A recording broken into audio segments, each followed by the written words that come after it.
Pakistan national assembly में अविश्वास प्रस्ताव पर वोटिंग होना बाकी। बहस के दौरान कई बार स्थगित हुई संसद की कार्यवाही।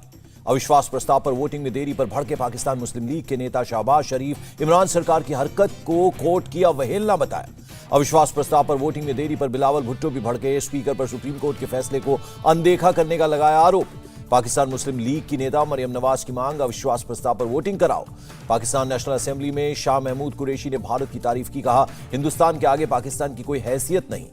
शाह महमूद कुरैशी का झलका दर्द, कहा समिट में मोदी को बुलाया जाता है, इमरान खान को नहीं। भारत के खिलाफ एक शब्द कोई नहीं बोलता। इमरान खान की पार्टी के नेता फवाद चौधरी की अजीब और गरीब हरकत, ट्विटर बायो बदलकर कभी पूर्व मंत्री तो कभी मंत्री किया। मरियम नवाज की इमरान खान को सलाह, अगर इंडिया इतना पसंद है तो वहीं चले जाएं। यूपी एमएलसी की 36 में से 27 सीटों पर हुई वोटिंग। सीएम योगी ने लखनऊ में किया मतदान। 9 सीटों पर निर्विरोध चुने गए बीजेपी के एमएलसी।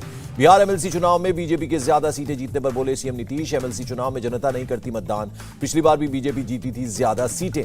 12 अप्रैल को होने वाले बोचहा उपचुनाव पर बोले तेजस्वी, कहा बीजेपी के हालात खराब, सरकार से परेशान लोग नहीं देंगे वोट। मायावती पर राहुल गांधी का खुलासा, यूपी में बीएसपी से गठबंधन की बात की थी, सीएम पद का दिया था ऑफर, नहीं दिया जवाब। राहुल गांधी ने कहा मैं सत्ता के बीच पैदा हुआ लेकिन सत्ता में मेरी दिलचस्पी नहीं, प्रेमी की तरह देश को समझने की कोशिश।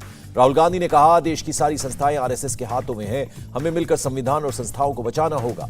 राहुल गांधी पर बीजेपी प्रवक्ता गौरव भाटिया का पलटवार, पीएम मोदी बीजेपी और आरएसएस को दोषी बताना राहुल और कांग्रेस की पुरानी आदत। गौरव भाटिया ने कहा राहुल को भारत की जनता, पीएम और न्यायपालिका में विश्वास नहीं तो क्या इटली की कोर्ट में है विश्वास। कांग्रेस नेता सलमान खुर्शीद का बयान, कांग्रेस नेतृत्व में नहीं देश में है राजनीतिक संकट। सलमान खुर्शीद की मांग, सभी जांच एजेंसियों को एक स्वतंत्र संस्था के अंतर्गत होना चाहिए। सीजेआई की बयान का दिया हवाला। जेपी नड्डा ने कहा बीजेपी ने प्रदेश के विकास के लिए कई काम किए, हिमाचल और गुजरात में सत्ता में वापसी की जताई उम्मीद। अनुराग ठाकुर ने आम आदमी पार्टी पर साधा निशाना, कहा हिमाचल प्रदेश में हर सीट पर उनकी जमानत जब्त होगी। 4 राज्यों में जीत का चौका लगा है, गुजरात और हिमाचल प्रदेश जीतकर जीत का छक्का लगाएगी बीजेपी। अनुराग ठाकुर ने दिया ये बयान। आसनसोल लोकसभा उपचुनाव के लिए बीजेपी नेता रविशंकर प्रसाद की मांग, सभी बूथों पर सीआरपीएफ की हो निगरानी। नेशनल कॉन्फ्रेंस के अध्यक्ष फारूक अब्दुल्ला का बयान, लोकतांत्रिक और यूनाइटेड जेएंडके का विचार रखने वालों के लिए पार्टी के दरवाजे खुले हुए हैं। कर्नाटक के बीदर में सीएम मुंबई ने डॉक्टर अंबेडकर की मूर्ति का किया अनावरण, कहा स्वाभिमान ही बाबा साहेब की पहचान है। सीपीआईएम के सेमिनार में केवी थॉमस के जाने पर भड़के केरल कांग्रेस चीफ, सोनिया गांधी से अनुशासनात्मक कार्रवाई की मांग की। रविवार को जूनागढ़ में उमिया माता मंदिर का 14वां स्थापना दिवस पीएम मोदी करेंगे संबोधित। पंचायती राज दिवस के अवसर पर पीएम मोदी का प्लान, जम्मू कश्मीर के पल्ली से देश भर के पंचायतों को करेंगे संबोधित। पीएम मोदी ने जल जीवन मिशन की तारीफ की, कहा देश के विकास को नई गति दे रहा है अभियान। गुजरात के नर्मदा में 2 दिवसीय राष्ट्रीय न्यायिक सम्मेलन, president Ramnath Kovind, CJI Ramana, CM Bhupendra Patel और केंद्रीय मंत्री किरण रिजिजू हुए शामिल। सम्मेलन में रिजिजू ने कहा न्याय प्रक्रिया में तेजी लाने के लिए मोदी सरकार प्रतिबद्ध, न्यायाधीश भी दे रहे हैं सहयोग। हिंदी पर गृहमंत्री अमित शाह के बयान को कांग्रेस नेता अधीर रंजन चौधरी ने सांस्कृतिक आतंकवाद बताया, कहा उनकी सलाह हमें मंजूर नहीं। विरोध करने वालों से बीजेपी नेता सीटी रवि का सवाल, अमित शाह ने इंग्लिश की जगह हिंदी का इस्तेमाल करने को कहा, इसमें क्या गलत कहा। गृह मंत्रालय ने लश्कर सरगना हाफिज सईद के बेटे हाफिज तलहा सईद को आतंकी घोषित किया, यूएपीए के तहत जारी किया आदेश। गुवाहाटी विधानसभा भवन पहुंचे लोकसभा स्पीकर ओम बिरला, पारंपरिक तरीके से किया गया स्वागत। गुवाहाटी में 8वां राष्ट्रमंडल संसदीय संघ सम्मेलन में बोले लोकसभा स्पीकर, कहा भारत लोकतांत्रिक शासन व्यवस्था और मूल्यों का प्रबल समर्थक। डीआरडीओ ने पोखरण रेंज में पिनाका MK1 रॉकेट सिस्टम और Pinaka area denial mission rocket system का किया सफल परीक्षण। रक्षा क्षेत्र में आत्मनिर्भर भारत की ओर एक और कदम, लद्दाख में लूटरिंग मुनिशंस का सफल। कोविशील्ड और कोवैक्सीन की कीमत हुई कम, प्राइवेट हॉस्पिटल में प्रति डोज 225 रुपए देने होंगे। श्रीनगर के एनआईटी में 24 छात्र कोरोना पीड़ित, 47 छात्रों का हुआ था टेस्ट। अमृतसर के श्री दरबार साहिब प्रबंधन कमेटी से पंजाब सरकार ने मांगी अनुमति, प्रसारण और संचार के लिए आधुनिक उपकरण लगाने दें। 12 अप्रैल को गृहमंत्री अमित शाह से मिलेंगे पंजाब के सीएम भगवंत मान, सीमा पार से तस्करी को खत्म करने के मुद्दों पर होगी बात। सीएम भगवंत मान ने दिया भरोसा, कहा पंजाब पुलिस को अपग्रेड करने में फंड में कभी भी कोई कमी नहीं होगी। करौली हिंसा मामले में 11 अप्रैल को गवर्नर से मिलेंगे बीजेपी नेता, दोषियों पर कड़ी कार्रवाई और पीड़ितों को आर्थिक मदद के लिए सौंपेंगे ज्ञापन। राजस्थान के कोटपूतली में एक फैक्ट्री में लगी आग, करीब 1500 टन सामान जलकर खाक। दिल्ली के आनंद पर्वत इंडस्ट्रियल इलाके में फैक्ट्री में लगी भीषण आग, फैक्ट्री में ब्लास्ट के कारण फायर डिपार्टमेंट के 6 कर्मी भी घायल। दिल्ली के आजाद मार्केट की 20 दुकानों में लगी आग, दमकल की 20 गाड़ियों ने आग पर पाया काबू, 3 लोग घायल। गुरुग्राम में पुलिस ने 5 गो तस्करों को गिरफ्तार किया। पुलिस ने देसी पिस्तौल और जिंदा कारतूस किए बरामद। ऋषिकेश गंगोत्री हाईवे पर यातायात बाधित, चट्टान के मलबे को हटाने का काम जारी। बिहार के सासाराम में 60 फीट लंबे पुल की दिनदहाड़े चोरी। सिंचाई विभाग के कर्मचारी बनकर पहुंचे थे चोर। बिहार के वैशाली में गाड़ी पार्किंग को लेकर हत्या। एक शख्स को गले में गमछा बांधकर खींचा गया, शख्स की मौत हुई। विशाखापट्टनम के एनटीआर सरकारी अस्पताल का हाल, बिजली नहीं पर मोबाइल और टॉर्च की लाइट जलाकर हुई बच्चे की डिलीवरी। जम्मू कश्मीर के बडगाम जिले में एलटीई के 2 आतंकी गिरफ्तार, विस्फोटक सामान बरामद। श्रीनगर के जामिया मस्जिद में देश विरोधी नारे लगाने का मामला, 13 लोग गिरफ्तार, देशद्रोह का केस दर्ज हुआ। कठुआ से जम्मू कश्मीर के पूर्व मंत्री जतिंदर उर्फ बाबू सिंह गिरफ्तार, हवाला केस में कार्रवाई। सीआरपीएफ के शौर्य दिवस पर गृह मंत्रालय के सचिव ने सीआरपीएफ जवानों के कार्यों की सराहना की।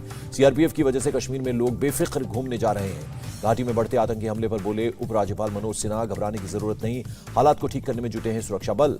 उपराज्यपाल मनोज सिन्हा ने जम्मू कश्मीर के लोगों को दिया भरोसा, सभी धार्मिक स्थानों को हर हाल में सुरक्षित रखा जाएगा। गोरखपुर के भारत में सेवाश्रम संघ में सीएम योगी का दौरा, चैत्र नवरात्रि अष्टमी के अवसर पर की पूजा। योगी ने कहा, माफिया से 2500 करोड़ के अवैध कब्जे छुड़ाए, गरीबों के रहने का इंतजाम होने तक नहीं हटाया जाएगा कब्जा। योगी ने कहा, अगर गरीब किसी आरक्षित कैटेगरी का है तो उस गरीब को उजाड़ा नहीं जाएगा, वहीं पर पट्टा उपलब्ध कराएगी सरकार। रविवार को नोएडा में बने सुपरटेक के ट्विन टावर को तोड़ने का होगा ट्रायल रन। सुप्रीम कोर्ट ने टावर को गिराने के दिए हैं आदेश। यूपी के बदायूं में अवैध निर्माण पर चला बुलडोजर, स्कूल की जमीन पर था अवैध निर्माण। हरिद्वार में अवैध निर्माण पर चला प्रशासन का बुलडोजर, 5 कॉलोनीज को किया गया सील, विकास प्राधिकरण ने की कार्रवाई।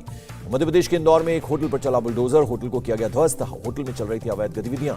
महाराष्ट्र के गवर्नर भगत सिंह कोश्यारी ने सिन्नर के गारगोटी मिनरल म्यूजियम का किया दौरा। गवर्नर ने वहां रखे सामानों को बारीकी से देखा।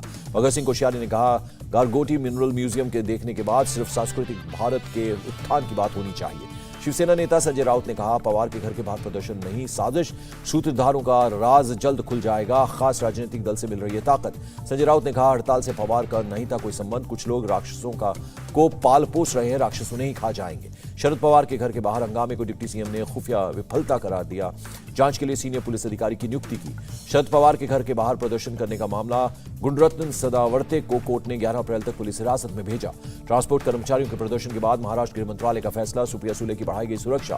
फोन टैपिंग केस में कोलाबा पुलिस ने शिवसेना सांसद संजय राउत का बयान दर्ज किया। बैंक फ्रॉड मामले में बीजेपी नेता प्रवीण दरेकर को नोटिस, 11 अप्रैल से पहले मुंबई पुलिस ने पूछताछ के लिए बुलाया। महाराष्ट्र परिवहन के एक कर्मचारी की परेल बस डिपो पर मौत, पुलिस कर रही है मौत के कारणों की जांच। मुंबई पुणे एक्सप्रेसवे पर दर्दनाक हादसा, ट्रक से टकराई कार, 4 लोगों की मौत। पूर्वी यूक्रेन के खामातोर्स्क रेलवे स्टेशन पर रॉकेट हमला, 5 बच्चों सहित 50 लोगों की मौत, करीब 100 लोग घायल। सुरक्षित जगहों पर जाने के लिए खामातोर्स्क रेलवे स्टेशन और आसपास जमा थे करीब 4000 लोग। यूक्रेन के राष्ट्रपति जेलेंस्की ने रूस को ठहराया जिम्मेदार। अमेरिका के रक्षा मंत्रालय ने स्टेशन पर हमले को रूसी बर्बरता का नमूना बताया। रूस के अपना हाथ न होने वाले जवाब को किया खारिज। जेलेंस्की ने कहा, रूस का एक और युद्ध अपराध, रूस की ऐसी बुराई से तुलना जिसकी कोई सीमा नहीं। रूस ने जारी किया एयर स्ट्राइक का वीडियो, यूक्रेन के टैंक, राडार स्टेशन और एयर डिफेंस सिस्टम को तबाह करने का दावा किया। रूस की सेना पूर्वी यूक्रेन की तरफ कर रही है शिफ्ट। यूक्रेनी सेना के मुताबिक रूस मारियोपोल पर कब्जे की कर रहा है कोशिश। यूक्रेन के गृहमंत्री ने किया बोरोडियांका का दौरा, रूसी हमले में हुई तबाही का लिया जायजा। प्रियंका चोपड़ा की विश्व नेताओं से अपील, यूक्रेन की शरणार्थी समस्या के समाधान के लिए साथ आए। कोलंबो में लगातार प्रदर्शन जारी, राजपक्षे परिवार के खिलाफ सड़कों पर उतरे लोग, प्रेसिडेंट से इस्तीफे की मांग पर अड़े प्रदर्शनकारी। श्रीलंका में प्रदर्शनकारियों पर सख्ती और आपातकाल का विरोध, यूएन ने सख्ती को बताया मानवाधिकार हनन। श्रीलंका में सब्जी हुई महंगी, आलू 240 रुपए किलो, प्याज 440 और टमाटर हुआ 200 रुपए किलो। श्रीलंका में आर्थिक संकट की सोने पर मार, खाने के लिए लोग बेच रहे हैं सोना। श्रीलंका सेंट्रल बैंक गवर्नर और वरिष्ठ अधिकारी जल्द अंतर्राष्ट्रीय मुद्रा कोष की बैठक में होंगे शामिल, आर्थिक मंदी पर होगी चर्चा। गुजरात टाइटंस के प्रदर्शन पर अमित मिश्रा ने कोच आशीष नेहरा को दी बधाई, कहा बाकी टीमों के कोच आशीष नेहरा से लें सबक।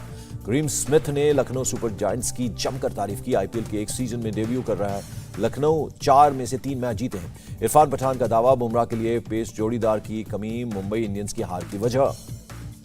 आईपीएल में 10 अप्रैल को खेले जाएंगे डबल हेडर मैच। पहला मैच केकेआर और दिल्ली के बीच, दूसरा मुकाबला लखनऊ और राजस्थान के बीच मुंबई के वानखेड़े स्टेडियम में खेला जाएगा मैच। थाईलैंड ओपन बॉक्सिंग में भारतीय मुक्केबाजों का चला जलवा, गोविंद अनंता और सुमित के गोल के साथ भारत ने जीते 10 मेडल। विल स्मिथ 10 साल तक ऑस्कर में नहीं ले सकते हिस्सा, क्रिस रॉक को थप्पड़ मारने के मामले में लगा बैन। सोनम कपूर और आनंद आहूजा के दिल्ली वाले घर में हुई चोरी, 2 करोड़ 40 लाख की नकदी और गहने ले गए चोर। कार हादसे में घायल मलाइका ने शेयर की अपनी पहली तस्वीर, खुद को बताया योद्धा। रामचरण ने ब्रिटेन में आरआरआर की सफलता के लिए किया दर्शकों का शुक्रिया, कहा दोस्ती की विश्वव्यापी थीम ने लोगों का दिल जीता। और जोया अख्तर ने अपनी होम प्रोडक्शन खो गए हम कहां की शूटिंग का किया ऐलान, 2023 में रिलीज होने की उम्मीद।